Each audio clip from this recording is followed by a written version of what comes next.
आप सभी का प्यार भरा नमस्कार। दोस्तों, आज एक सच्ची घटना के माध्यम से आप सभी को रूबरू कराने जा रहे हैं। एक ऐसी घटना जो आपको एक नई सीख देगी, जो हम सभी विद्यार्थियों को एक नई सीख देगी। दोस्तों, एक लड़का जो छोटे से गांव से निवास करता है, छोटे से गांव से आता है, वो अपने जीवन में एक नई मुकाम हासिल करने के लिए लगातार लड़ता रहता है, लगातार आगे बढ़ता रहता है। दोस्तों, जब उसने इंटर किया तो उसने मॉडल स्कूल में आर्ट के माध्यम से स्कूल टॉप किया। फिर उसने ग्रेजुएशन करी। ग्रेजुएशन के दौरान उसे लगा कि उसका मन यूपीएससी की ओर है और वो चाहता है कि केंद्रीय सेवा में जाए और उसके माध्यम से अपने देश में योगदान दे, देश की सेवा करने का कार्य करे। दोस्तों, जैसे ही उसे ऐसा लगा तो वो अपने शहर, अपने गांव से निकल के दिल्ली पहुंच गया। उसके पास पर्याप्त मात्रा में पैसे नहीं थे कि कोचिंग जो 1 लाख 1.5 लाख रुपए देने के बाद मिलती हैं, उन कोचिंगों को पैसा दे के वो उन कोचिंगों में तैयारी कर सके। लेकिन वो पढ़ना चाहता था। इसी की तलाश में वो घर से निकल गया, मात्र 15,000 रुपये लेके, जो कि उसके पिता कहीं ना कहीं से उधार मांग के लाए थे। वो पहुंचता है दिल्ली में। रूम कहाँ लेना है, कैसे लेना है, उसे ये भी नहीं पता था। वो इससे पहले केवल एक बार दिल्ली गया था, वो भी झूठ बोल के। वो अपने गांव से निकला। उसने कहा कि मैं छतरपुर जा रहा हूँ, शहर जा रहा हूँ, और वो ये बोल के दिल्ली पहुँच गया। दिल्ली पहुँच के आया और मात्र 3 दिन का वो ये दौरा था उसका, और वो अपने घर पहुँचा। उसने घर पहुँच के माता पिता परिवार को फ़ोटो दिखाएं कि देखो, मैं दिल्ली जा सकता हूँ, दिल्ली से आ सकता हूँ, और मैं दिल्ली गया था। माता पिता को पहले विश्वास नहीं हो रहा था, लेकिन जैसे ही उसने लाल किला, कुतुब मीनार, इंडिया गेट और कह लीजिए दिल्ली की उस रेलवे स्टेशन का हजरत निजामुद्दीन स्टेशन की फ़ोटो दिखाएं, तो फिर माता पिता भी विश्वास करने के लिए राजी हो गए। फिर जैसे तैसे करके उसने अपने माता पिता को मनाया और वो यूपीएससी की तैयारी के लिए दिल्ली चला गया। ये बात है 2021 की। वो 2021 में दिल्ली निकल जाता है और 2022 तक दिल्ली में रहता है। दोस्तों, उसके घर की स्थिति इतनी अच्छी नहीं थी कि हर माह उसे 10 से 15,000 रुपये दे दिए जाएं। वो पहले माह जब पैसे लेके गया था उनसे वो एक पीजी में रूम लेता है और पीजी में वो रहता है। वहाँ भी उसके साथ फ्रॉड होने के कई चांस थे, लेकिन वो कहीं ना कहीं बचता बचाता हुआ एक अच्छे से पीजी में पहुँचा और वहाँ रहने लगा। उसका लक्ष्य, उसकी मंजिल यूपीएससी थी, इसलिए वो ऐसे लोगों के बीच में रहना चाहता था जो यूपीएससी की तैयारी करते हों। जब वो वहाँ पहुँचा तब वहाँ सिर्फ 1 या 2 ही लोग पीजी में रहते थे, लेकिन बहुत जल्द ही लॉकडाउन के बाद वहाँ देश के कोने कोने से लोग, विद्यार्थी पहुँच रहे थे। कुछ ऐसे विद्यार्थी थे जो नए थे, जो यूपीएससी की कोचिंग कहीं ना कहीं से ऑनलाइन ऑफलाइन लिए होते। वो विद्यार्थी पैसे जुटाने के लिए कभी कभी पार्ट टाइम जॉब करने लगा। वो जॉब पे जाता है, जॉब से आता है। दोस्तों, उसका कभी कभी टाइम नाइट ड्यूटी हो जाती थी, तो उसे खाना शाम को उसके दोस्त मेस से लेके उसके रूम में रख देते थे। वो रात में 12-1 बजे लौटता था और फिर वो खाना खा के सो जाता था। फिर सुबह उठ के वो लाइब्रेरी में जाके तैयारी करता, यूट्यूब से वीडियो देखता और पढ़ता है। जो भी किताबें उसे मार्केट में अच्छी लगती हैं वो खरीद के लाता है। लेकिन उसके पास इतना पैसा नहीं था कि वो 1 लाख या 1.5 लाख, 1,80,000 कोचिंगों में दे के कोचिंग खरीद सके और कोचिंगों में जाके पढ़ सके। वो दोस्त जिनके साथ वो रह रहा था उसमें से कुछ यूपीएससी की तैयारी कर रहे थे। वो उनको नए नए तरीके बताते थे। वो उसके दोस्त उस लड़की को नए नए तरीके बताते थे कि आप ऐसे तैयारी करो, आप ऐसे तैयारी करो।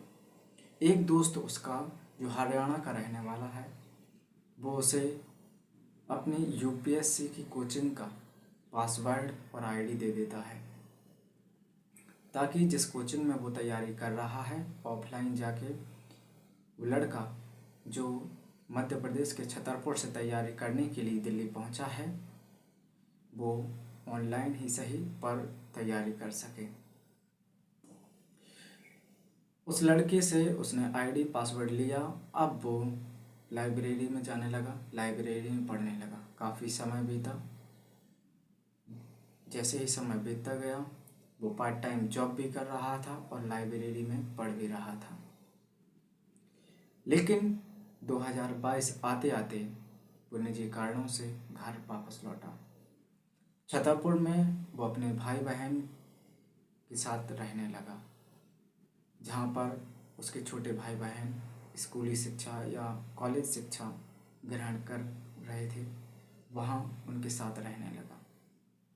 लेकिन 3/9/2023 की सुबह 9 बजे उसके गांव में एक घटना घटित होती है। उसे पता चलता है कि उस घटना में उसके माता पिता, उसके भाई, उसकी बहन और भाभी को मारा पीटा जाता है। जिन लोगों ने उनके इस लड़के के माता पिता के साथ मारपीट की है उनके ही खिलाफ वो लोग एफआईआर करवाते हैं। एफआईआर इस लड़के के खिलाफ भी करवा दी जाती है। इस लड़के का नाम भी उस एफआईआर में डलवा दिया जाता है जो कि उस घटना पे था ही नहीं। 9 बजे जैसे उस लड़की के पास फ़ोन आता है कि यहाँ कुछ लोग आपके परिवार को, अपने परिवार को मारपीट रहे हैं, वो लड़का रूम से निकलकर एसपी कार्यालय की ओर बढ़ता है। बीच में उसे यातायात थाना मिलता है, वो वहाँ गया और वहाँ से वो निकल के एसपी कार्यालय गया। एसपी कार्यालय से वो निकल के कलेक्ट्रेट कार्यालय गया।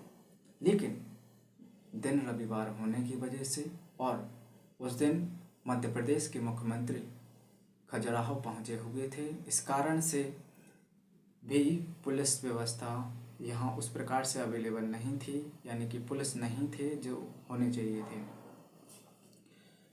वो कहीं भी रिपोर्ट नहीं लिखवा पाया। लेकिन इसी दौरान उसने 100 नंबर और चाइल्ड हेल्पलाइन पर फ़ोन लगा के बताया कि एक्स नाम के गांव में ये घटना हुई है, उसके माता पिता के साथ मारपीट हुई है। तो पुलिस वहां जाने का प्रयास करती है, लेकिन तब तक वहां रिपोर्ट लिखी जा रही थी। ये रिपोर्ट उस लड़के के खिलाफ भी लिखी जाती है। उस लड़के के माता पिता जिसको पुलिस उठा के ले गई वो भी क्रॉस एफआईआर लिखवाते हैं, लेकिन इनके खिलाफ कॉग्निजेबल ऑफेंस में एफआईआर दर्ज कर ली जाती है। इस लड़के के भाई, उसके पिता और उस लड़की का नाम उस एफआईआर में गंभीर धाराओं में लिख लिया जाता है। उसके माता पिता रोते रहे, गिड़गिड़ाते रहे कि मेरा लड़का यूपीएससी की तैयारी कर रहा है, वो तो गांव में था भी नहीं, उसका नाम मत लिखिए। लेकिन पुलिस कहाँ मानने वाली थी। पुलिस ने उसका नाम लिखा और उसको बुलाने के लिए कहा। वो लड़का उस दिन तो नहीं पहुंचा, लेकिन दूसरे दिन पहुंचा तो पुलिस ने उससे सिग्नेचर करने के लिए बोला। उसने मना किया। उसने एक एप्लीकेशन लिख के दी कि सर मैं 3/9/2023 सुबह 9 को मैं यहाँ पे नहीं था, मैं कहीं और था, मेरे खिलाफ गलत तरीके से एफआईआर लिखी गई है, आप इसको, मेरे नाम को एफआईआर में से हटाइए। मगर पुलिस कहाँ मानने वाली थी। पुलिस के ऊपर किसका दबाव था हमें नहीं पता, मगर पुलिस ने उस लड़के की बात नहीं सुनी। लड़का समझदार था, लड़का पढ़ा लिखा है। लड़के ने कहा कि ऐसे बात नहीं बनने वाली है, तो लड़का से सब इंस्पेक्टर ने सिग्नेचर तो करा लिए और 4 तारीख को सिग्नेचर कराए। 5 तारीख को ही, सिर्फ एक दिन में ही चालान काट दिया गया उनका। लड़का एसपी के पास गया और एसपी से उसने निवेदन किया कि महोदय, मैं यूपीएससी की तैयारी कर रहा हूँ, मैं छतरपुर की इस बस्ती में रह के पढ़ाई कर रहा हूँ ऑनलाइन, और मेरे खिलाफ गलत तरीके से झूठी एफआईआर करवा दी गई है। एसपी को जब उसने कुछ सबूत दिखाए, वो यूपीएससी का एडमिट कार्ड लेके गया। एसपी उसकी बात मानने के लिए राजी हो गई। उसने एसपी महोदय से गुजारिश करी कि महोदय, मैं 3/9/2023 को सुबह 9 बजे आपके कार्यालय में आया था, यातायात थाने गया था, कलेक्ट्रेट कार्यालय गया था। महोदय, यहाँ की सीसीटीवी कैमरे चालू हैं, उनकी वीडियो निकलवा के दीजिए। एसपी ने भी उस लड़के की मदद करने की पूरी कोशिश की। एसपी ने आदेश दे दिया radio station CCTV control room Chhatarpur को, वहाँ से वीडियो 65B फॉर्म के साथ निकल के आ गई। इसमें थोड़ा वक्त लगा और वो वीडियो निकल के एसपी कार्यालय पहुँचे। एसपी कार्यालय से वो वीडियो एसडीओपी के पास पहुँचे। एसडीओपी को एसपी ने आदेश दिया कि इसकी पुनः विवेचना की जाए और इस पे इन्वेस्टिगेशन की जाए कि अगर ये लड़का उस घटना में उस वक्त नहीं था, अगर ये छतरपुर में था, तो इसका चालान में से नाम हटाया जाए। एसडीओपी ने उस वीडियो के माध्यम से पाया कि सच में ये लड़का तो उस घटना में शामिल ही नहीं था, इसका गलत तरीके से नाम एफआईआर में सम्मिलित कराया गया है। एसडीओपी ने अपनी रिपोर्ट बना के एसपी के पास पहुंचाई और एसपी महोदय ने यहाँ से आदेश दे दिया कि अब इसका नाम चालान में से हटाया जाए। बाकी के दो जो अन्य आरोपी हैं, उसका भाई और उसके पिता, उसके खिलाफ कार्रवाई की जाए। मगर लड़के ने हमें बताया कि उस घटना की उसके पास वीडियो है और उस घटना में उसकी बहन और उसकी भाभी के साथ उस जिसने रिपोर्ट लिखाई है, उसकी पत्नी ने जिसने रिपोर्ट लिखाई है, वो उसकी बहन और भाभी को लठ से मार रहे हैं। इसी मारापीटी में वो लठ उसी की ही पत्नी को लग गया, जिससे उसका खून निकल आया। तो दोस्तों, अभी वो लड़का ये कह रहा है कि माननीय एसपी महोदय ने इसलिए सिर्फ मदद करी कि लड़का यूपीएससी की तैयारी कर रहा है, पढ़ाई कर रहा है, और उसका इस एफआईआर में से नाम निकलना बहुत ज़रूरी है अगर वो निर्दोष है तो। और लड़का इस बात की तारीफ करता है कि कहीं ना कहीं एसपी ने उसके जीवन को बर्बाद होने से बचा लिया।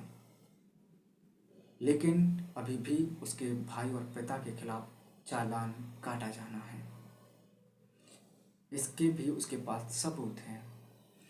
दोस्तों, यहाँ हमें एसपी की जो कार्रवाई देखने को मिली वो बहुत त्वरित कार्रवाई थी। जहाँ एक तरफ पुलिस अपनी लापरवाही बरतती है, बहुत जल्दबाजी करती है, चालान काटने के लिए बहुत उतावली होती है, वहीं एसपी महोदय ने इस पर कार्रवाई की उस युवा के बारे में जिसका भविष्य अभी कहीं ना कहीं बन रहा है। वो पिछले 10-20 वर्षों से लगातार अपने जीवन में बदलाव लाने की कोशिश कर रहा है, रोजगार प्राप्त करने की ओर बढ़ रहा है, देश की सेवा के लिए पढ़ाई कर रहा है, उसके भविष्य को बचाया जाए, इसके लिए वो विद्यार्थी, वो लड़का एसपी महोदय का धन्यवाद करना चाहता है। अब वो लड़का कोई और ही नहीं, वो लड़का मैं हूँ। मैं आखिर मेरी ही रिपोर्ट क्यों कर रहा हूँ मीडिया की तरह? इसकी भी एक कहानी है दोस्तों। जब ये घटना हुई तब मैंने लोकल मीडिया और नेशनल मीडिया सभी को इत्तला किया, सभी से बोला, फ़ोन पर बातचीत हुई। मैंने कहा कि ऐसी ऐसी घटना हुई है, मेरे पास वीडियो है, सबूत हैं, आप इसको चलाइए, इसको दिखाइए, मेरी आवाज़ उठाइए और मुझे प्लीज़ इस झूठी एफआईआर से बचाइए। मगर किसी ने मेरी आवाज़ नहीं सुनी। एक लोकल मीडिया ने मेरे इंटरव्यू को चलाया, लेकिन उससे कोई प्रभाव नहीं पड़ा।